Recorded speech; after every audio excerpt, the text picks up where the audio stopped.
10, 9, ignition sequence start. 6.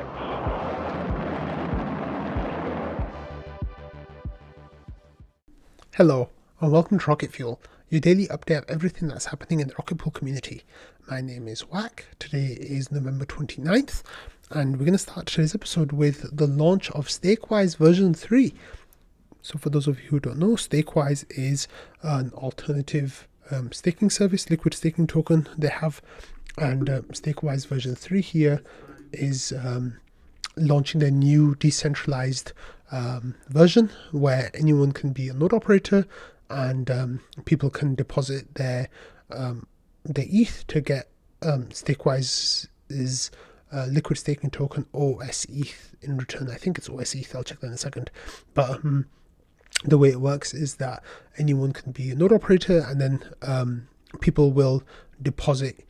You get OSETH. Yeah, people will deposit ETH into your validator, and you will run their ETH on their behalf. And I've not gone totally deep into all the tokenomics of everything, but they seem to be something that people have been waiting for quite a long time.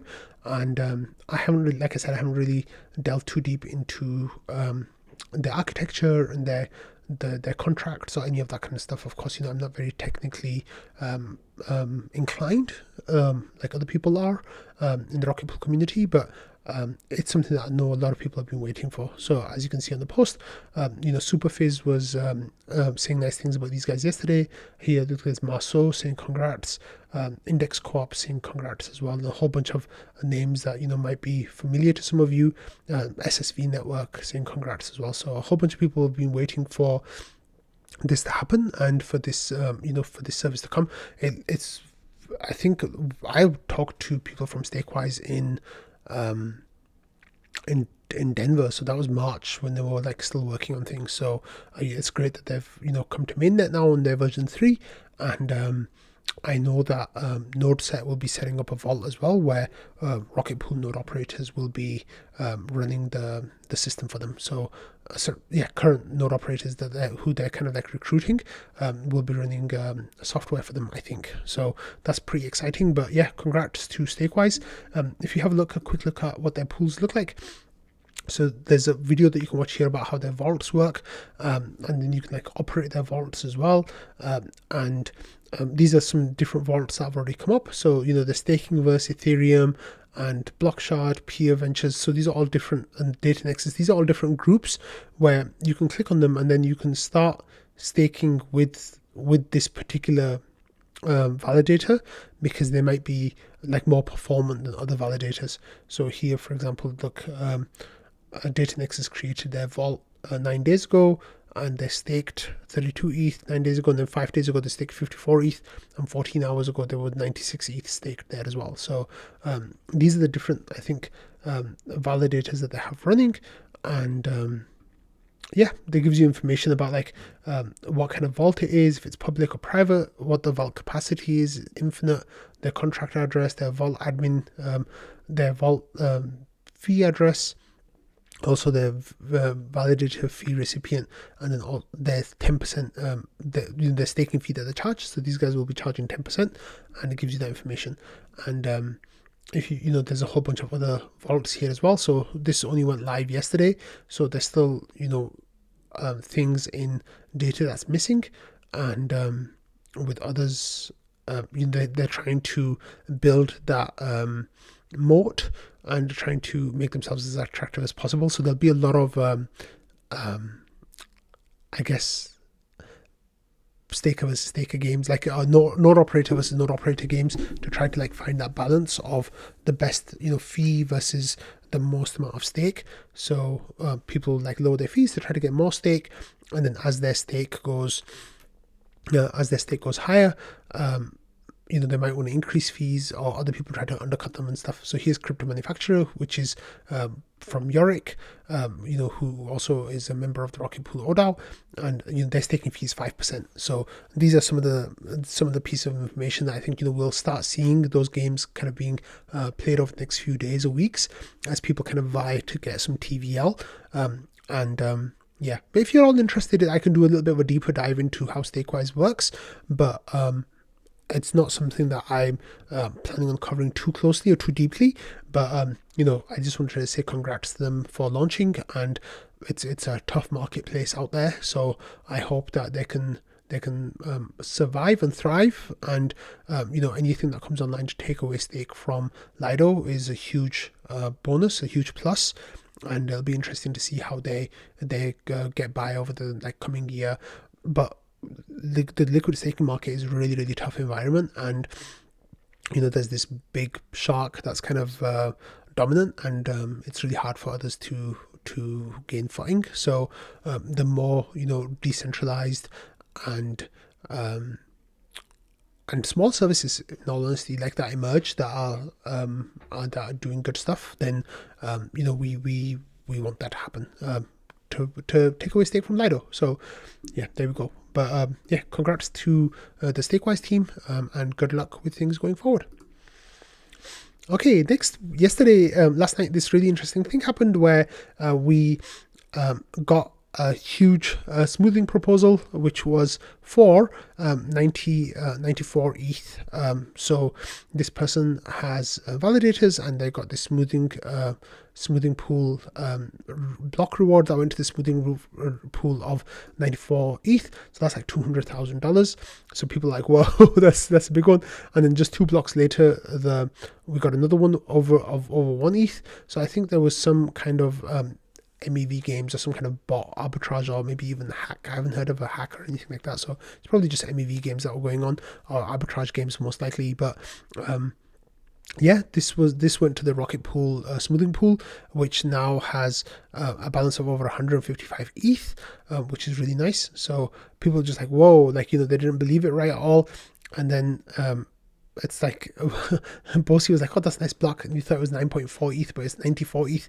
So it was a very, very nice block. So that was about $200,000 that went to the smoothing pool. And then I said, where's the Sunny Bee pasta?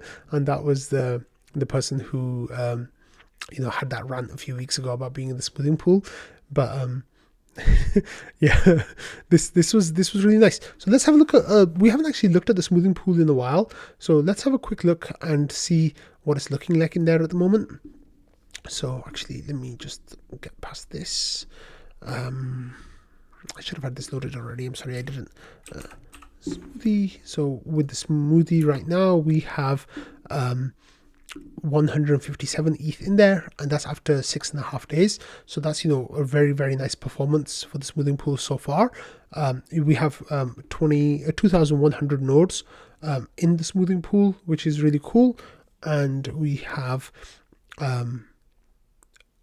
14,114 mini pools out of 25,750. So about 55% of mini pools and around 76% of nodes are in the smoothing pool, which is really cool. And then if we have a look at smoothing pool information, we can see what the breakdown is. So let's have a look. So yeah, we have the 5 biggest node operators who are in the smoothing pool have 293 validators, 221, 200, 200, and 176. So it's that's the same command actually, both times smoothie or smoothing pool.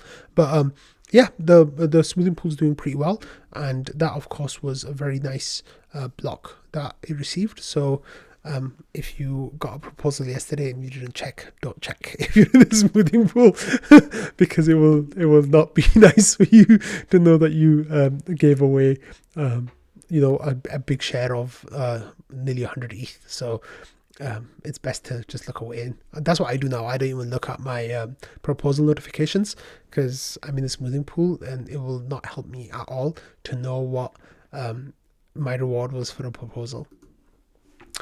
Okay, next we have this post from Wildfire, FireEyes. This is from Wildfire DAO. So this was a thread in the forum that came up yesterday saying Rocket Pool Retro Public's Good Funding Discussion.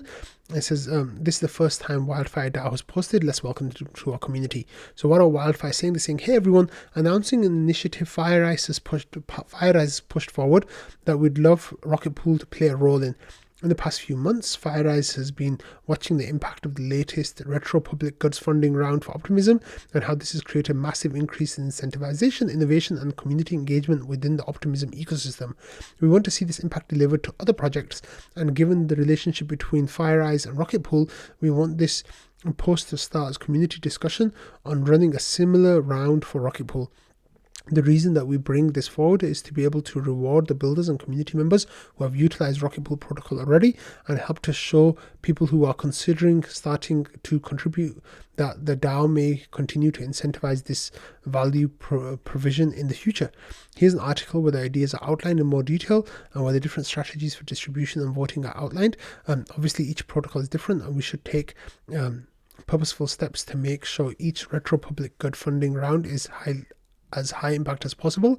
So with that said, how could we maximize impact of Rocket Pool with the retro public funding good round, and what considerations should we make as we build out a proposal for this idea? Why or why not? This post aims to serve as a conversation starter around retro public good funding mechanisms and how they could be applied to the Rocket Pool community. If you're interested in joining the discussion, please post your thoughts below, and we can build a discussion from there. So if that idea sounds familiar to you, it's because the Rocket Pool community already funds retroactive public good work, and that is through the GMC, which is the Grants and Bounties Management Committee. And the GMC, of course, every month we get requests for work that's already been done, or to fund work that's already been done, and every month, we kind of put that out there. So it's kind of funny that the FireEyes here, Wildfire DAO, saying that they have this relationship with Rocket Pool, but they didn't know that there was already or they didn't realize there was already a GMC that was doing this kind of public good funding every month. So people kind of were giving kind of sarcastic answers. So here Ishka said, rewards for past contributions by project and community members given retroactively sounds like a refreshing idea. Perhaps rather than voting on each individual, we could elect a committee to review such applications like the GMC. Looking for Owls, who's on the GMC, says very interesting idea. I'd be open to serving on such a committee. I said I could see myself in the committee like that too. We're both GMC members. And then Wooden Chip had a little bit more of a facetious answer about kind of like a GMC and the volunteer group. And then I think RPL Maxi was kind of like jumping on there too, but then deleted their message. But then the first serious message kind of came from Noshu, who said Rocket Pool already does retroactive awards through the GMC. You can learn about it from the RPIP. General feedback for FireEyes Wildfire: spend some time engaging with the DAO. That includes reading and responding to other forum threads and joining conversations in Discord. This makes sure that you aren't proposing things that are already happening or don't make sense for some other reason. For example, there have been numerous conversations about Rocket Pool tokenomics over the last 2 years.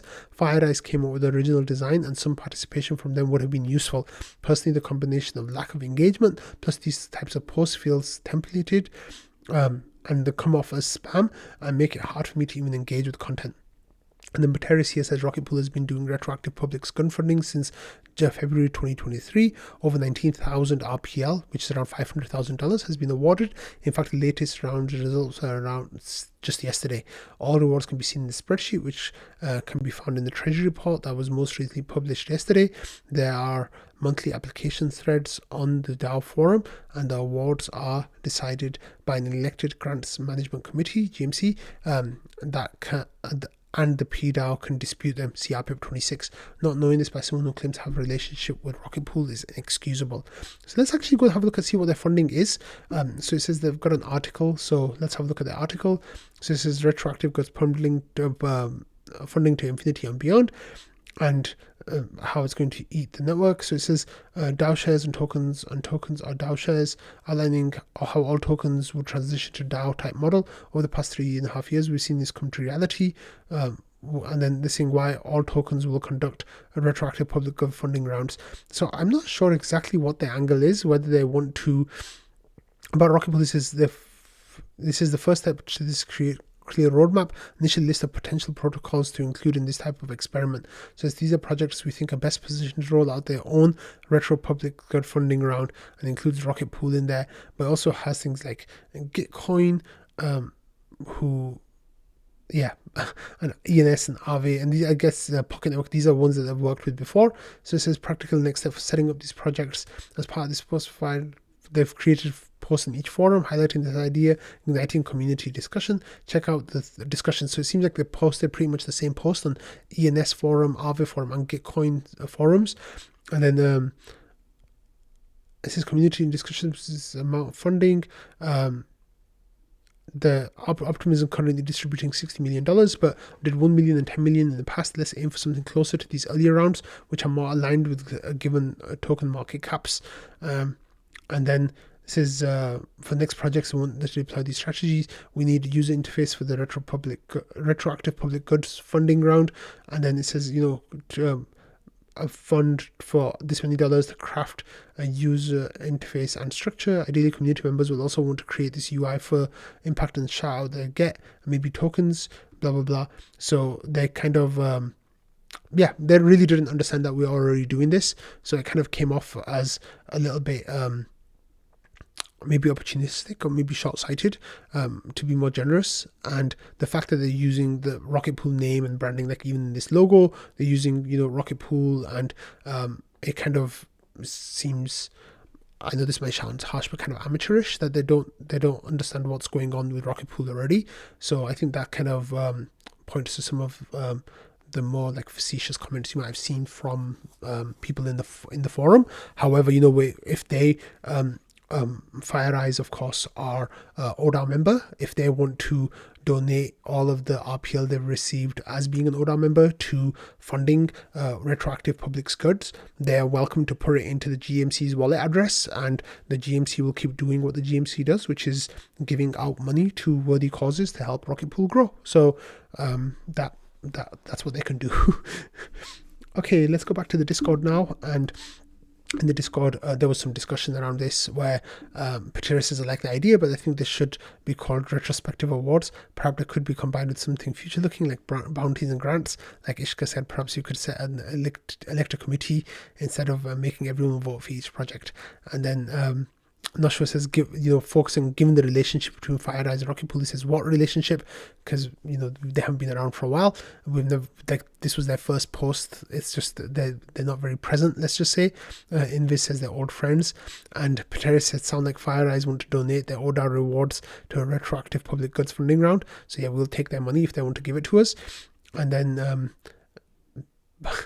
Albert says we should ask him about the tokenomics in the thread. And then Nosha says it's not even the original FireEye guys who did the tokenomics. They outsourced Rocket Pool to some randos. And there was a lot of discussion and people basically not taking what they said seriously, and kind of rightly so. So yeah.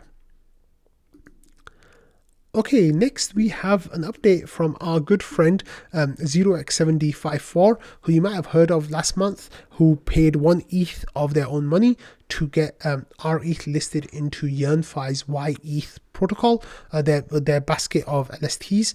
So there's an update from 0x7D54 here saying that today is the final day to vote for, because they paid another ETH last week to get rETH listed again in this month's round. So this is today's the final day to vote for yETH's yETH inclusion and weightings for next epoch. I paid the list fee for Rocket Pool's rETH to be part of yETH, so of course I voted for them. They'll have big lead, so let's go. And then explaining about voting to increase power to MEV-ETH. So now let's have a look to see where the vote stands. So the vote right now is, there's 2 assets up for inclusion this time, and that's Etherfi's wETH and Rocket Pool's rETH, and currently the vote has 90.8% for rETH and 6.29% for Etherfi's wETH, and 3% basically for not having any of those included. So with only a few hours left of this vote to happen, it looks like rETH will be included into this round, which will be exciting. This is all because of 0x7D54 and the work that they've done. So that's really awesome. Thank you for that. Okay, moving on now a little bit, we have some updates here. This discussion from Tim Byko saying a few people have been asking for this recently. So here's an ETH Magicians thread to kick off discussion about the Prague/Electra upgrade. So the Prague/Electra upgrade is the one that's going to come after Cancun and Deneb, which should happen in around March time. Around March time. Tim here says, with Cancun wrapping up, the time has come to start thinking about the Prague Electra upgrade. Similar to Cancun, I propose using this thread to discuss the overall progress and scope of the upgrade. The EIP champions can use Prague candidate tag to signal their desire for inclusion in the upgrade. Note that the consensus layer teams already have GitHub issues to track proposals. So that might actually be a nice place to have a look. These are some of the proposals that looks like they might be going into that upgrade. So here we have execution layer triggerable exits, which will be a huge boost to Rocket Pool. We have supply validated deposits on chain, increase max effective balance, which I think will also help Rocket Pool. And then we have transactions routes, withdrawals routes, recipients routes, and a bunch of other things that people are discussing as well. So you can go and have a look at these and kind of dig into them and see what information kind of comes up. People kind of started talking about the different ideas and what they want to come into the protocol. Yes, so the discussion is ongoing and people are starting to share their ideas. So I went into the Rocket Pool Discord and Jasper had shared the tweet. So I said, what's on our wish list? Forced exits, reduce max slash, which is what Vitalik mentioned. I said inactivity leak, boot at 31, what else? And then Jasper said max effective balance. And then here non-fungible Yoakum says BLS precompile for ODAO duty reduction.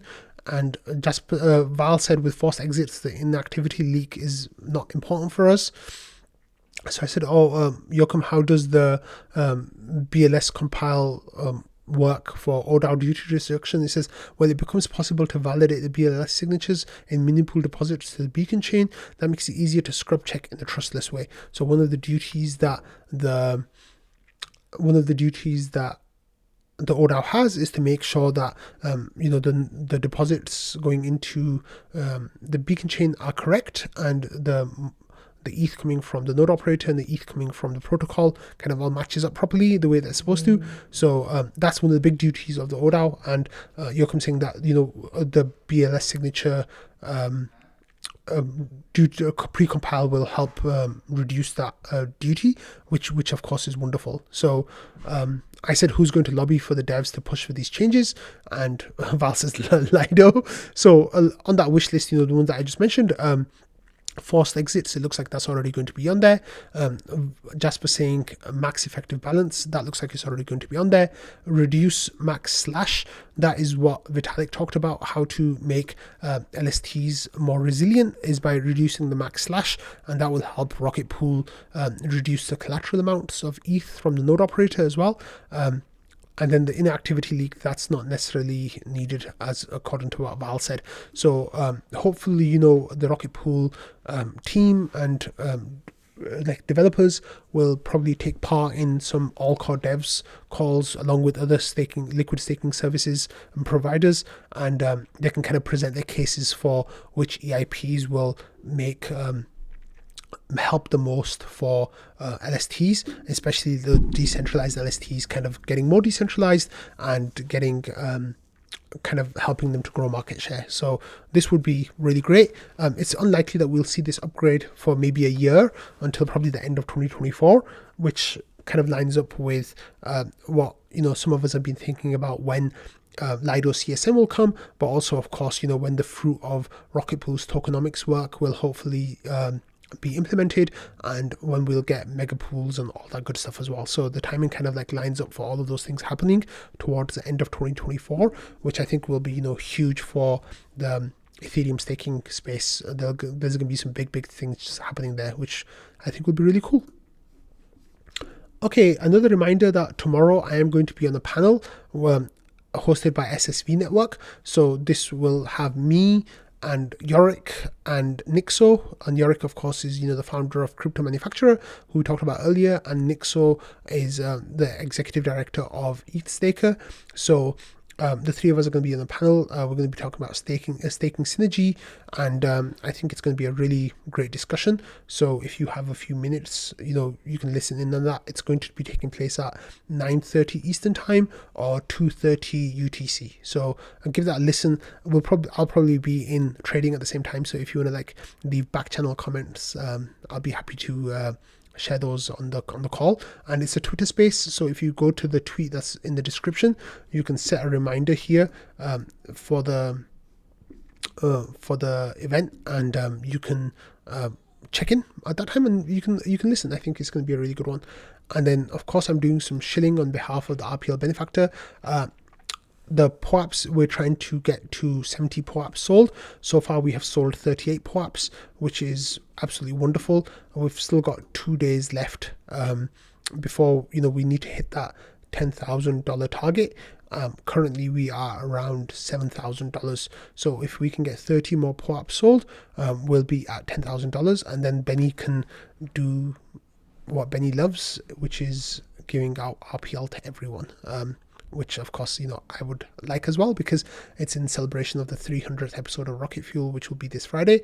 But yeah, 38 POAPs are sold, and we need another around 30 POAPs to sell, and that's without any donations that might come in from people who might donate to this cause. But we'll see what happens with that. And as you can see, the people who have bought the POAPs, these are people from the community who you all know quite well, and you can see all the addresses here. So that's really, really wonderful. Thank you everyone who has bought a POAP, and remember, you've got 2 more days. We need to sell 32 more POAPs to get to that $10,000 mark. Or you can hope that RPL and ETH pump really nicely, and in that case, we'll get to that $10,000 mark a little bit more easily. But buy the POAP, and I think Benny's going to be really happy with people who buy the POAP to contribute to that. So anyway, I'm going to end today's episode on that note. I want to say thank you all for watching, listening, and being part of the Rocket Fuel community, and I will see you all tomorrow. Bye.